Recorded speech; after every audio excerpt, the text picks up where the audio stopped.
The morning Admiral Sarah Chen received the transmission that would change everything started like any other aboard the UES Defiance. Coffee that could strip paint, status reports from 17 different departments, and the endless hum of a ship designed for war but forced into patrol duty along the edge of human space.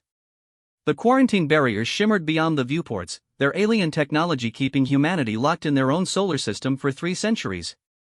Chen had grown up hearing stories about the day the barriers appeared.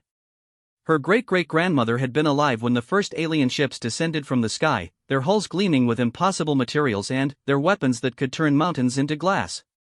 The message had been simple and delivered in perfect English through every communication device on Earth simultaneously. The species known as humanity has been deemed unfit for galactic citizenship due to excessive aggression, territorial disputes, and inability to achieve planetary unity. You will remain within your star system until you prove capable of civilized behavior. We will monitor your progress. The hegemony has spoken. That had been in 2157. It was now 2457, and humanity had spent 3 full centuries caged like animals while the rest of the galaxy continued without them. Chen remembered her academy lessons about those early years after the barriers went up. The panic, the wars, the collapse of governments as people struggled to understand that Earth was now a prison. But humans were nothing if not adaptable. Within 50 years, the planet had unified under the Earth Federation, not out of love or shared ideology, but out of pure spite against their captors. The aliens wanted humanity to prove they could be civilized? Fine. They would show them civilization. But it would be civilization with teeth. The communication console chirped, interrupting her morning routine. Lieutenant Hayes looked up from his station, confusion clear on his face. Admiral, I'm receiving a transmission from beyond the barriers. It's not coming from any hegemony frequency we know about. Chen set down her coffee and moved to the central command station. In 300 years, the hegemony had never initiated direct contact beyond their original quarantine announcement. They simply watched, recorded, and presumably laughed at humanity's attempts to prove themselves worthy. Put it through, she ordered. The main screen flickered to life, revealing a being Chen had never seen before. It was roughly humanoid but, with skin that shifted colors like oil on water and eyes that held too much intelligence for comfort. When it spoke, the universal translator rendered its words in crisp English. I am Ambassador Korth of the Vegan Collective. I bring greetings to the humans of Earth and an urgent message. The quarantine that has held your species has been compromised. Chen felt her pulse quicken. Compromised how? The hegemony is not the unified galactic government they pretended to be when they imprisoned you. They are one of 7 major powers, and they are currently losing a war that has consumed half the galaxy for the past 50 years. Their resources are stretched thin, their fleets scattered across 1,000 battlefronts. The barriers around your system are powered by a single station, and it will fail within the next 72 hours. The bridge fell silent except for the hum of ship systems. Chen could hear her own heartbeat in her ears. Why are you telling us this? Korth's color-shifting skin flickered to darker hues. Because we have studied you, Admiral Chen. We have watched what you have built in your cage, and we believe you may be the key to ending this war. The hegemony told the galaxy you were too primitive and violent for civilized society. They were wrong about the primitive part. Chen's executive officer, Commander Rodriguez, stepped forward. What exactly have you been watching? Everything, Korth replied without hesitation. We know about your ship designs that prioritize durability over elegance. We know about your weapons that focus on practical damage rather than impressive displays. We know about your military doctrine that assumes every battle will be the last battle. Most importantly, we know about your greatest achievement. Which is? You have achieved true unity without losing your individual identities. Every other species in the galaxy had to choose between tribal diversity and planetary cooperation. You found a third option. You kept your separate cultures, your different languages, your competing ideologies, and somehow made them work together against a common enemy. That should be impossible, yet here you are. Chen exchanged glances with her crew. It was true, though she had never thought of it in those terms.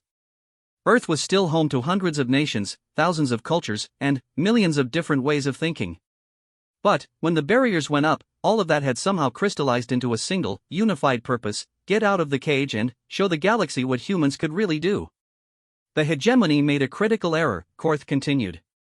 They gave you 3 centuries to prepare for this moment while believing you would waste those centuries destroying yourselves. Instead, you built the most advanced war machine the galaxy has ever seen, specifically designed to fight enemies with superior technology. Rodriguez frowned. Our technology isn't that advanced compared to what we've observed from the hegemony. Korth's skin shifted to what might have been amusement. Commander, your species has spent 300 years assuming that when these barriers fall, you will be facing enemies with better ships, better weapons, and better defenses. So you built everything to overcome those advantages. You created weapons that can punch through energy shields like paper. You designed ships that can survive damage that would cripple any other vessel. You developed tactics that assume your enemy has every possible advantage except one. Which is? Chen asked. They have never fought anyone quite like you. The ambassador leaned forward, his shifting colors moving more rapidly. The hegemony's fleets are designed to intimidate first and destroy second. They believe warfare is about demonstrating superiority until the enemy surrenders. Your fleets are designed to destroy first and worry about intimidation never. Every ship, every weapon, every strategic doctrine you have developed assumes that your enemy will not surrender, will not negotiate, and must be completely defeated. Chen felt a cold understanding settling in her stomach. You want us to join your war? I want you to end it, Korth corrected. The hegemony has 12 core worlds, each protected by orbital defense networks that have never been breached. They have held their territory for over 2,000 years because no one has ever been able to mount an effective assault against their home systems. Their entire strategic doctrine is based on the assumption that their core worlds are impregnable. But, you think we can break through? Admiral, your species spent 300 years building weapons specifically designed to break things that claim to be unbreakable. More importantly, you built a military culture that considers impossible to be a dare rather than a warning. The communication was interrupted by an alarm from the sensor station. Ensign Park's voice was tight with excitement. Admiral, I'm detecting massive energy fluctuations from the barrier network. The field strength is dropping rapidly across all frequency ranges. Chen turned back to the screen. How long do we have? Korth's colors shifted to urgent patterns. Perhaps 60 hours before the barriers fail completely. When that happens, the hegemony will expect you to emerge confused, divided, and eager for their guidance. They have a reception fleet waiting to welcome you to galactic civilization and explain your place in the galactic order. Our place? Mining worlds. Agricultural colonies. Factory planets. They have spent 3 centuries planning how to use your species as productive members of galactic society under their guidance. They never considered the possibility that you might have your own plans. Rodriguez stepped closer to the screen. What kind of timeline are we looking at for this war you want us to join? The war has been raging for 50 years. It could continue for 50 more, or it could end next week. That depends entirely on what humanity chooses to do when the barriers fall. Chen looked around her bridge at faces that reflected her own mix of excitement and concern. They had all grown up knowing this day would come eventually. Every human alive had been born and raised in preparation for the moment when the barriers would fall and Earth would finally get its chance to show the galaxy what they were capable of. But this was happening faster than anyone had expected. The careful plans, the decades of preparation, the massive fleets that hung in space around Earth and Mars and the other colonies, all of it would need to be activated in less than 3 days. Ambassador Korth, she said finally, I need to speak with my government. If we're going to make a decision of this magnitude, it needs to come from higher up the chain. Of course. But, Admiral, there is something else you should know. The hegemony is not planning to wait for you to make first contact. They have decided that 300 years was more than enough time for you to prove your worthiness, and you have failed their tests. When the barriers fall, they will not be coming to welcome you. They will be coming to relocate your entire species to worlds where you can be properly supervised. The bridge fell silent again. Chen felt her jaw clench involuntarily. Relocate us? Earth will be converted to a memorial park. A reminder to other species about the importance of achieving civilization before attempting to join galactic society. Your people will be spread across a dozen different worlds, separated by light years, kept in small communities where you cannot influence each other toward violence. Commander Rodriguez spoke before Chen could stop him. They want to break us up and scatter us across the galaxy? It is their standard protocol for failed quarantine species. They have done this to 17 other races over the past 3,000 years. It is considered quite humane by galactic standards. Chen looked at the view screen for a long moment, watching the barrier field that had contained humanity for 3 centuries begin to flicker and fade around the edges. When she spoke, her voice was perfectly calm. Ambassador Korth, please transmit all relevant intelligence about hegemony fleet positions, defensive capabilities, and strategic doctrine to my ship's computers. Also send whatever information you have about the other powers in this galactic war. You are considering joining the conflict? Chen's smile was not particularly friendly. Ambassador, I'm considering ending it. You were right about one thing. We did spend 300 years preparing for this moment, and we built everything assuming our enemies would have every advantage except one. And that advantage is? They've never fought humans before. They have no idea what we're capable of when someone threatens our family. The transmission ended, leaving Chen alone with her crew and the knowledge that in less than 3 days, humanity would either take its place among the stars as a free people, or disappear forever as a cautionary tale. She looked around the bridge one more time, then activated the ship's general communication system. All hands, this is Admiral Chen. In 60 hours, the quarantine barriers that have held us for 3 centuries will fail. The alien government responsible for our imprisonment is planning to scatter humanity across the galaxy and turn Earth into a tourist attraction. They think we spent 300 years learning to be civilized. Her smile was sharp enough to cut steel. They're about to learn what we actually spent 300 years learning to do. All departments begin immediate preparation for active combat operations. This is not a drill. As alerts began sounding throughout the ship and similar alerts began broadcasting to every human military installation in the solar system, Chen allowed herself one moment of satisfaction. The aliens wanted to relocate humanity? They were welcome to try. General Marcus Harrison had been waiting for this moment his entire life. As Supreme Commander of the Earth Defense Forces, he had spent 40 years preparing humanity for the day the barriers would fall and Earth would face the galaxy beyond. He just hadn't expected it to happen during his weekly staff meeting in the deepest bunker beneath Geneva. The emergency alert that interrupted their discussion of supply logistics carried Admiral Chen's voice from the edge of the solar system, along with the full intelligence package transmitted by the vegan ambassador. Within minutes, Harrison found himself staring at holographic displays showing the positions of alien fleets that could end human civilization in a matter of hours. Options, he said simply, looking around the table at the 5 other people who would decide humanity's fate.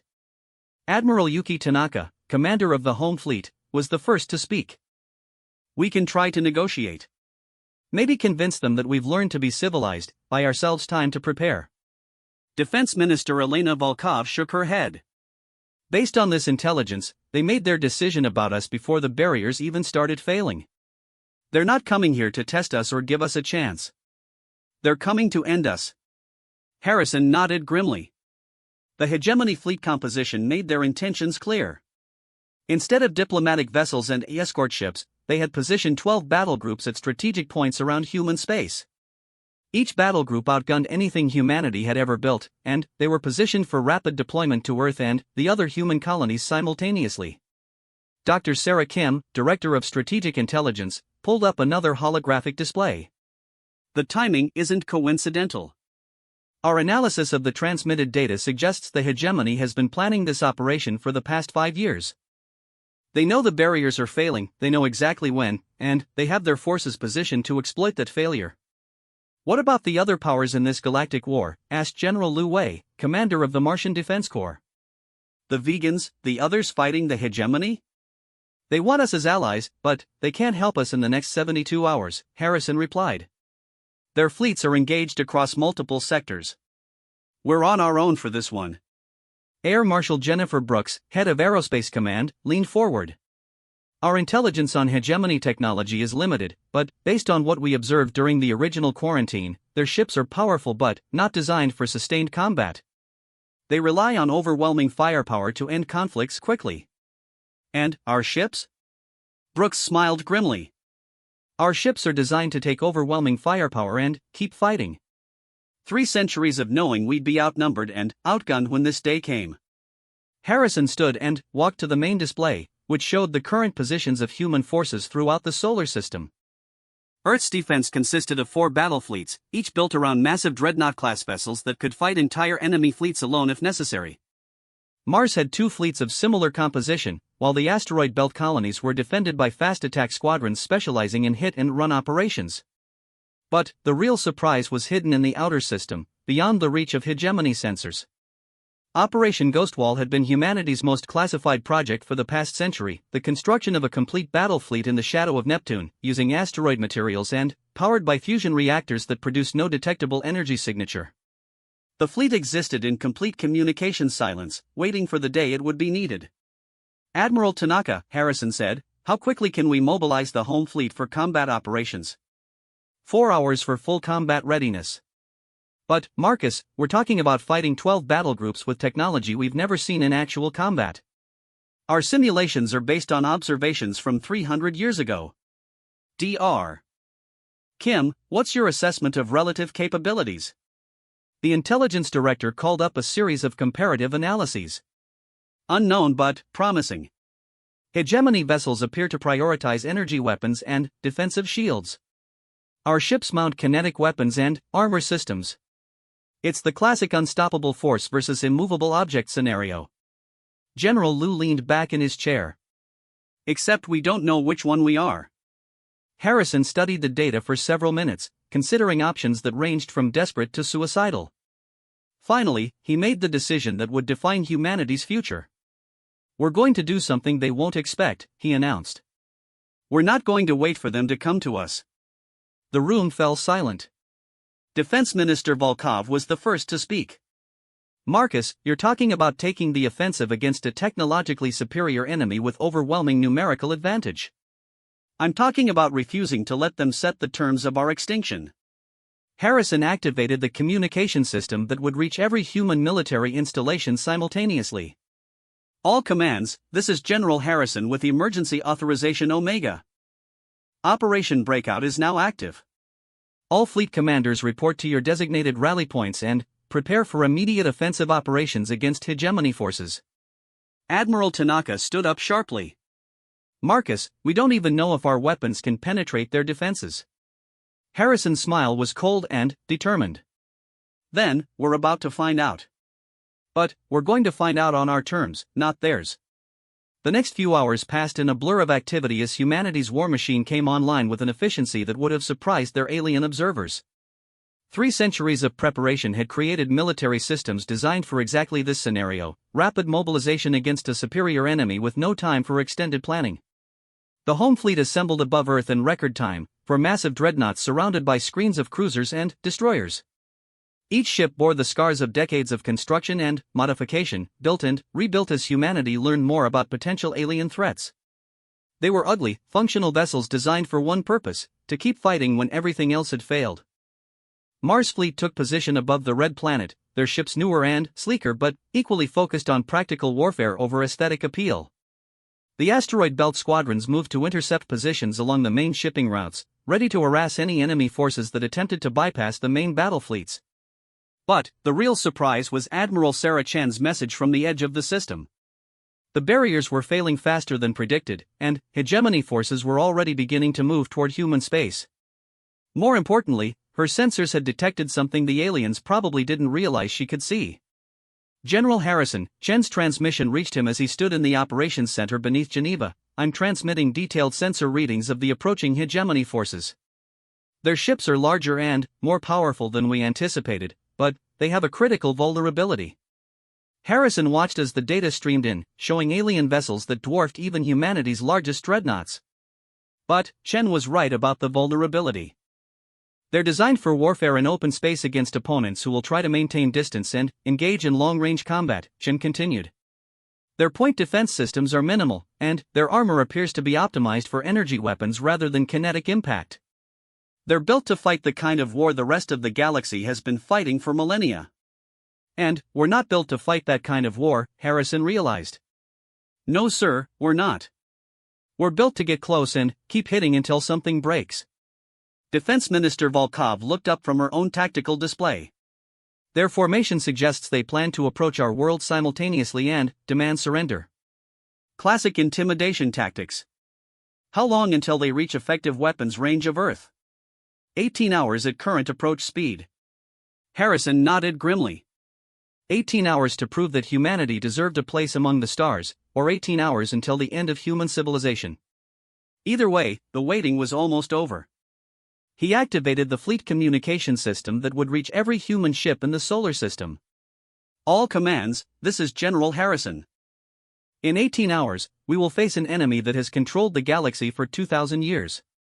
They believe we are primitive, violent, and unworthy of freedom. They plan to scatter us across the galaxy and turn our homeworld into a monument to their superiority. He paused, looking around the operations center at faces that reflected his own determination. They are about to learn what 300 years of human spite and ingenuity can accomplish. We will not surrender. We will not negotiate. We will not allow them to determine our fate. Today, the galaxy learns what happens when you cage humans and, then, try to break the cage while we're still inside it. Alerts began sounding throughout the operations center as fleet commanders acknowledged their orders and began final preparations for combat. Harrison allowed himself one moment of doubt as he considered the magnitude of what they were attempting. Then, he pushed the doubt aside and focused on the tactical displays showing the disposition of human forces. The hegemony wanted to relocate humanity? They were welcome to try.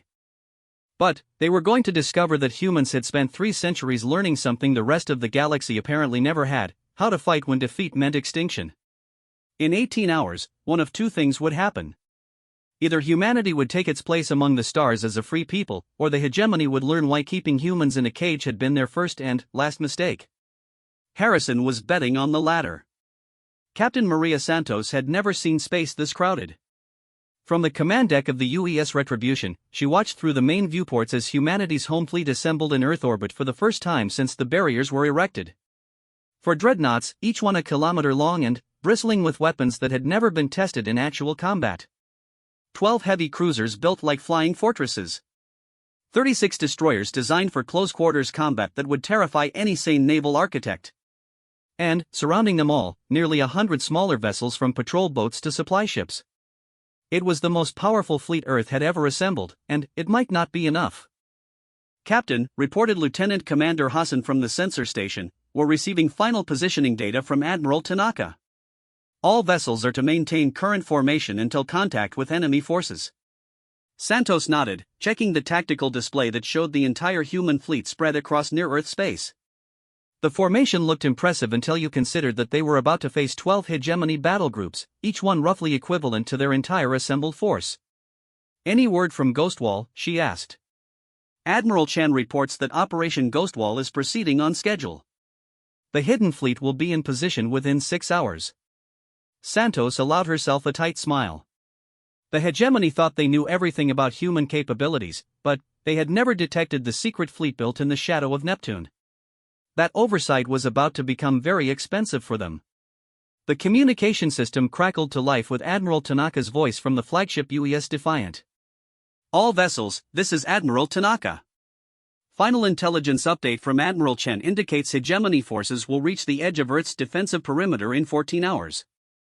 Based on their approach vectors, they intend to surround Earth and demand surrender rather than immediately opening fire. Santos exchanged glances with her executive officer, Commander Park.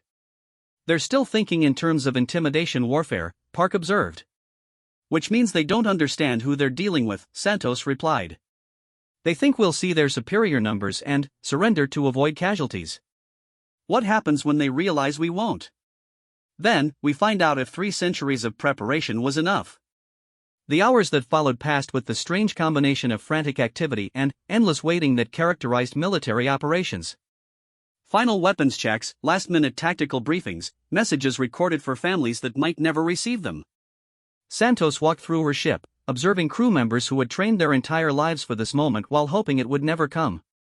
The retribution was typical of human military design from the past 3 centuries. Where other species might have built ships that looked sleek and impressive, humans had built ships that could absorb tremendous punishment and keep fighting. Every system had backup systems, every critical component was armored and redundant, every weapon was designed to function even when half the ship was damaged or destroyed. Santos paused at the main weapons control center, where Chief Petty Officer Kim was running final diagnostics on the ship's primary armament. Unlike the energy weapons favored by most spacefaring species, human ships mounted kinetic weapons that fired solid projectiles at significant fractions of light speed. The theory was simple: if your enemy had shields designed to deflect energy, you shot them with something solid instead. "How are we looking, Chief?" Santos asked. Kim looked up from his display with the kind of satisfied expression that usually meant bad news for someone. "All weapons systems green across the board, Captain. The main guns are loaded with our new penetrator rounds, and the secondary batteries have a full load of cluster ammunition." "Any concerns about effectiveness against hegemony armor?" "Well, Captain, we've never actually shot at anything with hegemony-level defensive technology. But our simulations suggest that shooting something really hard with a chunk of tungsten moving at 60,000 kilometers per second will ruin anybody's day, regardless of what kind of shields they have." Santos laughed despite herself. "Elegant as always, Chief." "Captain," came the voice of Lieutenant Hayes from the bridge, "Admiral Tanaka requests your presence for Fleet Commanders Conference in 30 minutes. Santos made her way back to the command deck, where the main screen was displaying a real-time tactical overview of both human and hegemony forces. The alien fleet positions were updated based on long-range sensor data from Admiral Chen's ships at the edge of the system, and the picture they painted was intimidating. 12 distinct battle groups approached Earth from different vectors, their formation designed to surround the planet and eliminate any possibility of escape.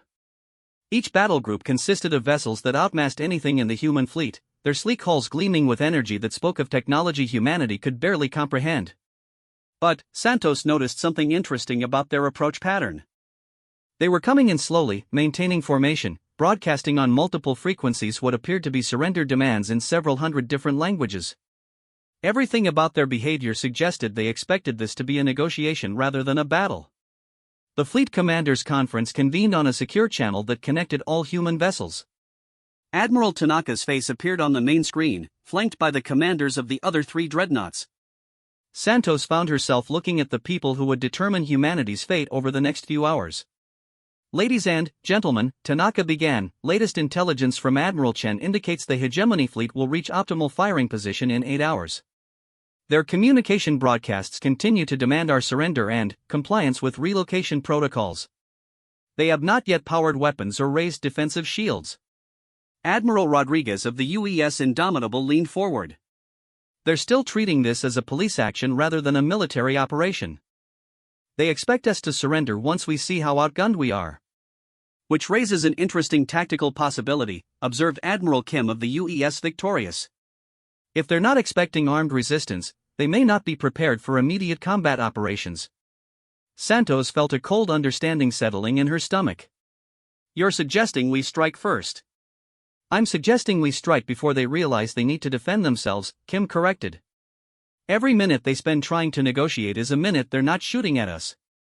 Admiral Singh of the UES Relentless pulled up a tactical display showing the approaching alien formations. "Their current formation is optimized for intimidation, not combat efficiency. If we could close to effective weapons range before they realize our intentions." Tanaka studied the display for several minutes. "The risk is enormous. If we attack first and our weapons prove ineffective against their defenses, we will have sacrificed the element of surprise for nothing." "Admiral," Santos said, with respect, "what's the alternative?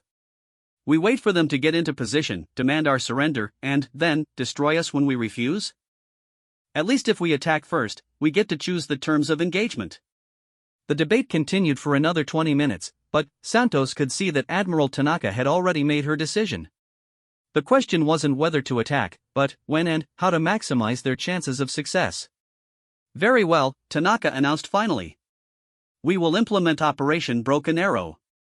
All vessels will approach the enemy formation under the pretense of negotiation, then engage at close range before they can react. Success depends on achieving surprise and inflicting maximum damage in the opening engagement." Santos felt her pulse quicken. Operation Broken Arrow was the most aggressive of their planned tactical options, based on the assumption that humanity's only chance of victory lay in doing something so unexpected that their enemies would be unable to respond effectively. "Admiral Chen," Tanaka continued, "what's the status of Operation Ghostwall?" Chen's voice came through clearly from the edge of the system. "Ghostwall fleet is in position and awaiting your signal." The hegemony has not detected our hidden forces. Excellent.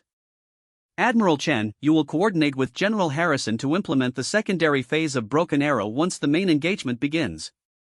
Santos didn't need to ask what the secondary phase involved.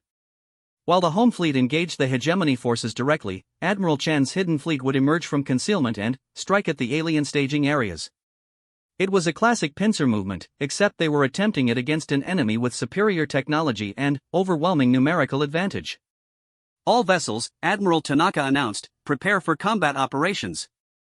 We will commence approach to enemy positions in 4 hours. Remember, the success of this operation depends on maintaining the appearance of negotiation until we achieve optimal firing positions. The conference ended, leaving Santos alone with her thoughts and the knowledge that in 4 hours, humanity would either achieve the most spectacular military victory in galactic history, or cease to exist as a free species. She looked around her bridge at crew members who had trained their entire lives for this moment. Young men and women who had grown up knowing that someday they would face an enemy that had kept humanity imprisoned for 3 centuries. They deserved better than to die in a hopeless battle against impossible odds. But they also deserved the chance to prove that 300 years of human determination and ingenuity could overcome any obstacle, even one that seemed insurmountable. All hands, Santos announced over the ship's communication system, this is the captain. In 4 hours, we will engage an enemy fleet that has controlled the galaxy for 2,000 years. They have kept us imprisoned for 3 centuries because they believe we are too primitive and violent for civilized society. Today, we show them exactly how primitive and violent we can be when someone threatens our freedom. She paused, looking out at the massive alien fleet that continued its slow approach toward Earth. We are about to attempt something that every military manual says is impossible, attacking a superior enemy in a prepared position with inferior numbers and untested weapons. We're going to do it anyway, because the alternative is watching our homeworld become a tourist attraction. Santos smiled grimly as she watched her crew make final preparations for what would either be humanity's greatest triumph or its final battle. Either way, they would face it on their own terms. In 4 hours, the galaxy would learn what 300 years of caged humans could accomplish when someone finally opened the door. The first shot of the war that would reshape the galaxy came from the UES Defiant at exactly 1432 Earth Standard Time, when Admiral Tanaka's flagship fired a full broadside of kinetic penetrators at the hegemony command vessel Eternal Dominion from a range of just 12,000 kilometers. The aliens had been completely unprepared. For the past 2 hours, the human fleet had approached under the pretense of preparing for negotiations, broadcasting messages about humanity's desire for peaceful contact and asking for clarification of relocation procedures. The hegemony fleet had maintained formation, their weapons unpowered and shields at minimal levels, confident that the primitive humans would see reason once they understood the futility of resistance. They were wrong. Captain Maria Santos watched from the bridge of the Retribution as tungsten projectiles moving at 60,000 kilometers per second slammed into the alien flagship's hull. The ship's energy shields, designed to deflect exotic particle beams and plasma weapons, offered no resistance whatsoever to solid matter traveling at relativistic speeds. The penetrators punched through the shields as if they didn't exist, then continued through the ship's hull plating and deep into its interior structure. The Eternal Dominion, a vessel that had dominated battlefields for over 1,000 years, came apart like a piece of expensive furniture hit with a sledgehammer. All vessels, Admiral Tanaka's voice crackled over the fleet communication system, engage at will. Maximum firepower, no mercy. The next 30 seconds redefine space warfare for every observer in the galaxy. The human fleet, designed and built specifically for close-range combat against technologically superior enemies, unleashed 3 centuries of accumulated military innovation at point-blank range against ships that had never faced anything like them. Santos watched her tactical display as the UES Victorious engaged a hegemony battlecruiser at a range so close that their shields were actually overlapping. The human ship's armor absorbed the aliens' return fire while its own weapons systematically dismantled the enemy vessel from bow to stern. Chunks of alien hull plating spun away into space, trailing atmosphere and debris. Captain, reported Lieutenant Commander Hassan, the Retribution's primary target is the heavy cruiser Infinite Patience, bearing 37 Mark IV. Estimated enemy shield strength at maximum, no visible damage from the opening barrage. Santos studied the tactical display. The Infinite Patience was one of the larger vessels in the hegemony formation, its sleek hull gleaming with energy patterns that spoke of powerful defensive systems. It was also beginning to power up its weapons in response to the human attack. Chief Kim, she called to the weapons control center, can we penetrate their defenses?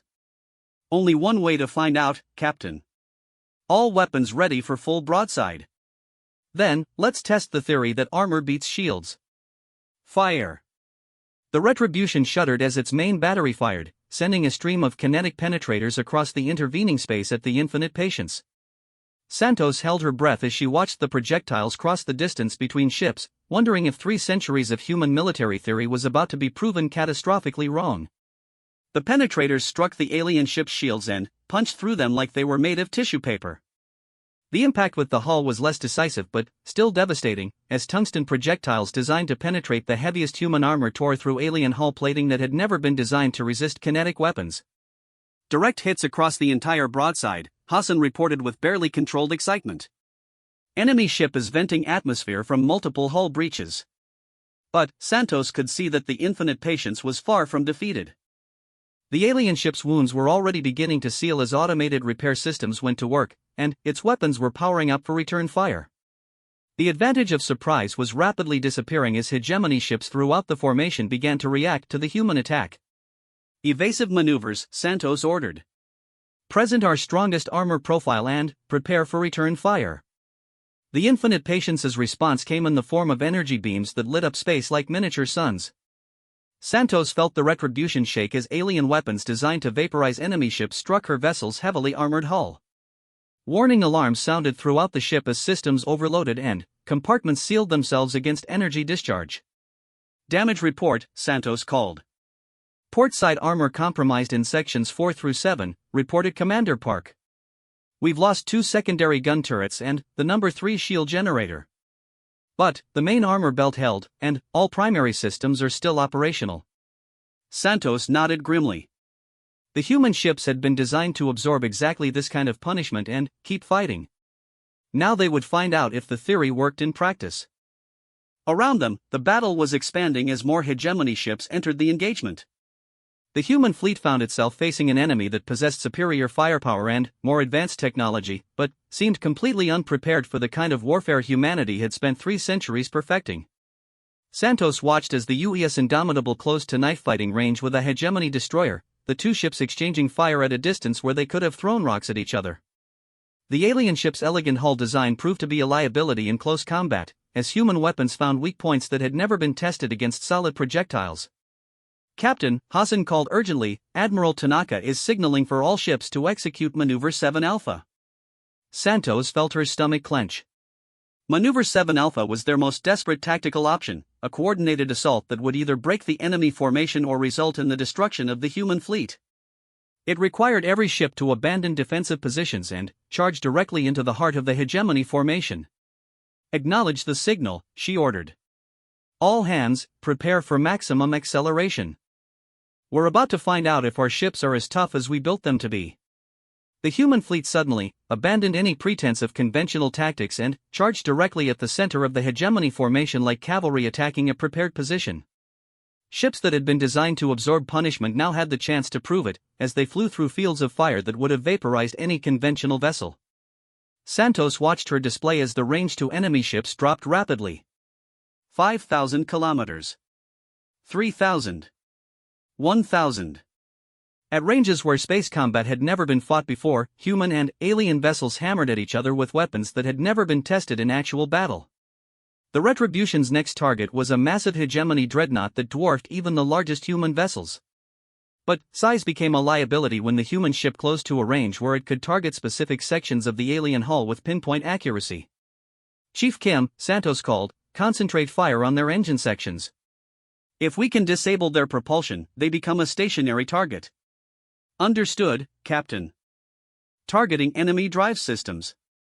The exchange that followed lasted less than a minute but felt like hours. The alien dreadnought poured energy weapons fire into the Retribution with enough power to level a city, while the human ship responded with kinetic weapons that had been designed specifically to penetrate the heaviest possible armor.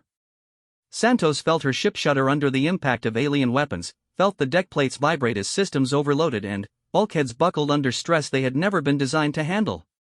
But the Retribution kept fighting, kept firing, kept closing the distance until her weapons could target individual components on the enemy vessel.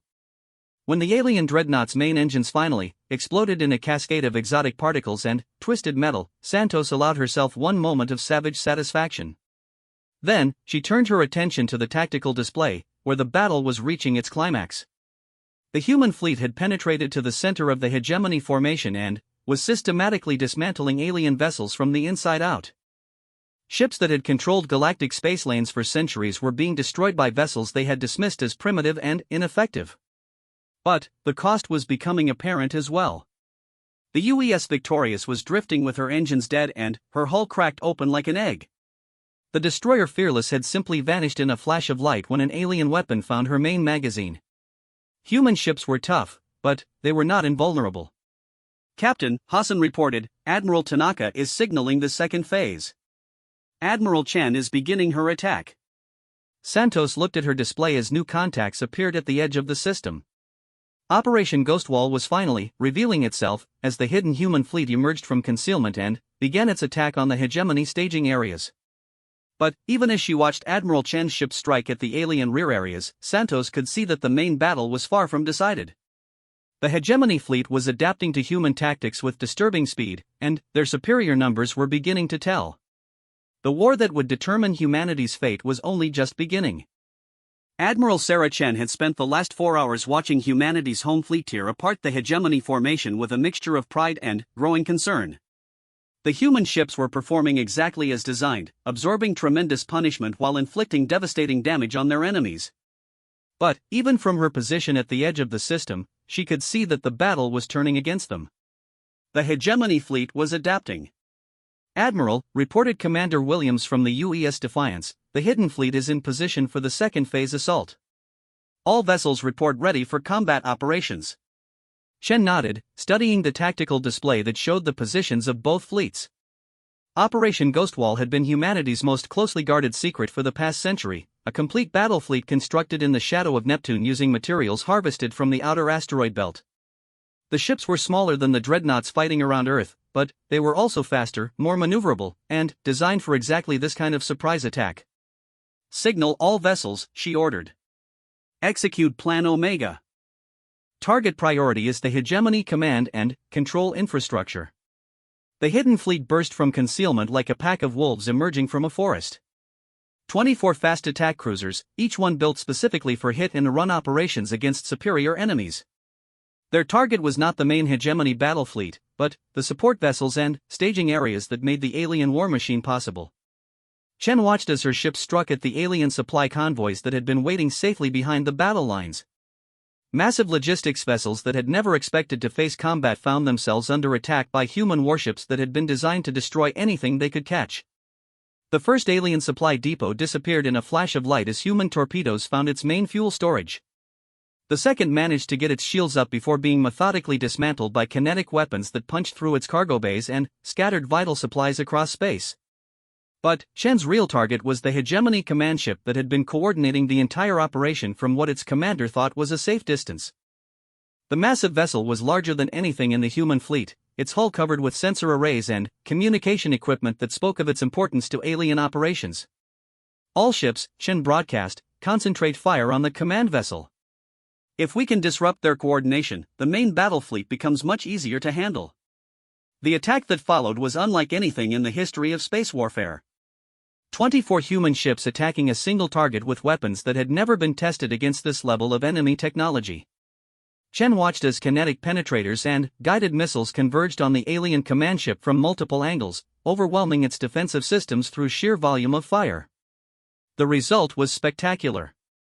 The hegemony command vessel, a ship that had controlled military operations across half the galaxy, came apart like a construction project hit by a hurricane. Its sophisticated electronic systems, designed to coordinate fleets across interstellar distances, proved helpless against solid projectiles that simply punched through the hull and destroyed everything in their path. Admiral Williams reported with barely controlled excitement, "We've lost contact with all hegemony command frequencies. Their entire coordination network appears to be down." Chen allowed herself a moment of satisfaction as she watched the effect ripple through the main battle area. The alien ships around Earth, suddenly, cut off from their command structure, began to operate independently rather than as a coordinated fleet. Human vessels that had been struggling against overwhelming coordination now found themselves facing enemies that were fighting as individuals rather than as a unified force. But the victory came at a cost. The hegemony fleet might have lost its coordination, but it still possessed overwhelming firepower and numerical superiority. As Chen watched, the UES Relentless broke apart under concentrated fire from 3 alien dreadnoughts, her crew of 800 dying in the space of seconds. "Admiral Chen," came Admiral Tanaka's voice over the fleet communication system, "the main battle is reaching critical status. We need immediate support or we're going to lose the entire home fleet." Chen studied her tactical display, calculating distances and transit times. Her ships could reach Earth's orbital space within 2 hours, but by then, the battle would be decided one way or another. "Admiral Tanaka," she replied, "the Ghostwall fleet is moving to support, but we need something to change the tactical situation before we arrive." "Understood. We're implementing Plan Thermopylae." Chen felt her blood go cold. Plan Thermopylae was their final desperate option, named after the ancient battle where a small force had held off a vastly superior enemy through sheer determination and tactical advantage. It required the surviving human ships to form a defensive formation around Earth and fight to the last vessel, buying time for evacuation or reinforcement that might never come. As she watched, the battered remnants of humanity's home fleet pulled back into close Earth orbit and arranged themselves in a defensive formation that had been designed for exactly this scenario. The massive orbital defense platforms that had been built around Earth came online, adding their firepower to the human fleet's desperate last stand. The hegemony response was swift and merciless. Alien ships that had been scattered across near-Earth space converged on the human defensive formation with weapons charged and shields at maximum. What followed was the kind of battle that defines civilizations, a small force fighting against impossible odds for the survival of their entire species. Chen pushed her ships to maximum acceleration, racing toward Earth as the defensive battle reached its climax. She could see on her display as human ships were systematically destroyed by overwhelming alien firepower, but she could also see that they were extracting a terrible price from their enemies. The UES Defiant, Admiral Tanaka's flagship, rammed a hegemony dreadnought that had gotten too close to Earth's orbital stations. Both ships disappeared in an explosion that lit up half the solar system. The UES Indomitable fought off 4 alien cruisers simultaneously until her ammunition ran out, then used her remaining momentum to ram the nearest enemy vessel. But, even as human ships died, Chen could see that something extraordinary was happening. The hegemony fleet, which had begun the battle with overwhelming numerical superiority, was being reduced to a handful of damaged vessels. The aliens had expected easy victory against a primitive enemy, not a fight to the death against opponents who had spent 3 centuries preparing for this exact moment. "Admiral," Williams reported, "we're receiving a transmission from the hegemony fleet. It appears to be a surrender offer." Chen stared at her display in disbelief. "They want to surrender?" "The transmission is requesting immediate ceasefire and offering to negotiate terms for hegemony withdrawal from human space." Chen looked at the tactical situation one more time. The hegemony fleet that had come to relocate humanity was reduced to less than 20% of its original strength. The aliens had lost their command ship, most of their support infrastructure, and the majority of their combat vessels. Meanwhile, Earth's defenses were still operational, and the Ghostwall fleet was intact and ready for continued combat.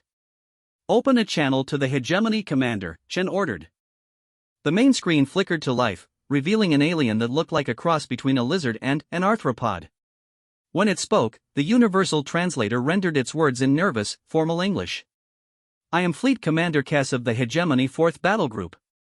I formally request immediate cessation of hostilities and opening of negotiations regarding hegemony forces' withdrawal from this system." Chen studied the alien commander for a long moment, thinking about 3 centuries of human imprisonment and the plans to scatter her species across the galaxy. When she spoke, her voice was perfectly calm. "Fleet Commander Cass, I am Admiral Sarah Chen of the Earth Defense Forces. Your request for ceasefire is acknowledged. However, I believe there has been a misunderstanding about the current tactical situation." The alien's expression was unreadable, but its body language suggested confusion. "I do not understand, Admiral Chen. You seem to believe that you are in a position to negotiate terms for withdrawal. That is incorrect. You are in a position to surrender unconditionally or be completely destroyed within the next 30 minutes. Chen gestured toward her tactical display, which showed the remaining hegemony ships surrounded by Earth's defenses and the approaching Ghostwall fleet. Your forces are outnumbered, outgunned, cut off from support, and operating without central command. You have precisely one option remaining. Fleet Commander Kess was silent for several seconds. When it spoke again, its voice was noticeably different. What are your terms, Admiral? Chen smiled grimly. Unconditional surrender of all hegemony forces in this system. Complete withdrawal of all hegemony claims to human space. Immediate transmission of current intelligence regarding galactic political and military situations. And formal recognition of humanity as a sovereign interstellar power. And if we refuse? Chen's smile became sharp enough to cut steel.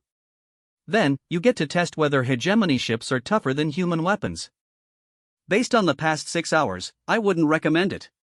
The surrender came 20 minutes later, broadcast simultaneously to every human vessel in the solar system and every remaining hegemony ship. Fleet Commander Kess formally yielded all hegemony claims to human territory and acknowledged Earth's sovereignty over its own system. But Chen knew this was only the beginning.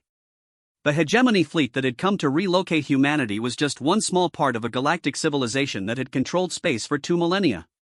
When word of this defeat reached their core worlds, they would send larger fleets with better weapons and more careful planning.